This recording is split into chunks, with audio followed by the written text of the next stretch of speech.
in which it's not just one side or the other that hasn't been true to I think our founding principles. I think in some cases we've all been guilty of it, some more than others, and it's important now for us to refocus our attention on who are we and what we believe.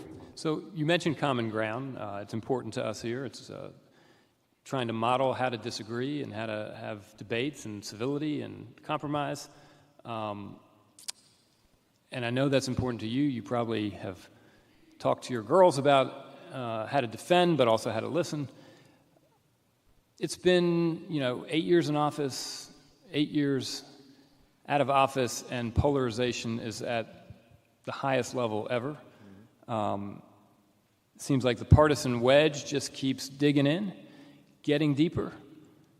You talked about the norms in Washington, but it also feels like that ability to see each other, to be curious about one another, has broken down beyond Washington.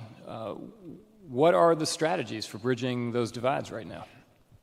Well, you mentioned the first one, which is just being curious and listening to other people and getting their stories and getting context.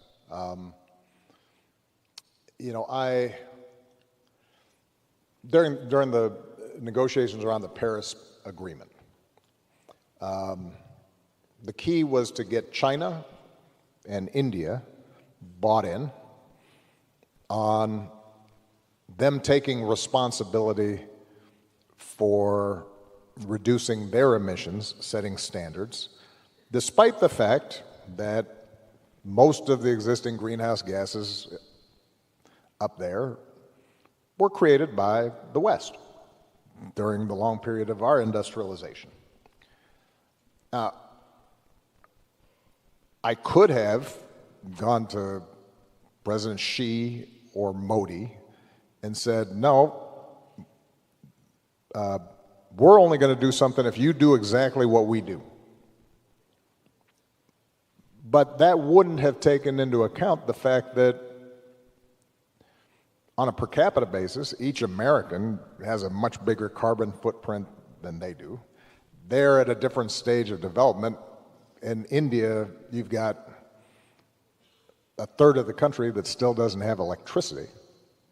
They need energy. And so if I don't listen and understand their perspective, if I think that I can talk to the leader of India and dismiss the pressures on him to deliver basic electricity, even if it uses coal, if I don't have an answer for how I understand you can't leave 500 million people in poverty, that you need development, and are there ways in which we can encourage you to leapfrog dirty energy and go straight to clean energy, and we may give you help with subsidies or new technologies so that you can still grow just as fast, but without boiling the planet.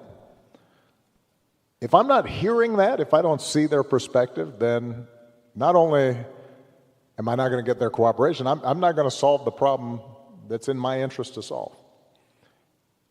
Now, that's a big global example, but that's true of every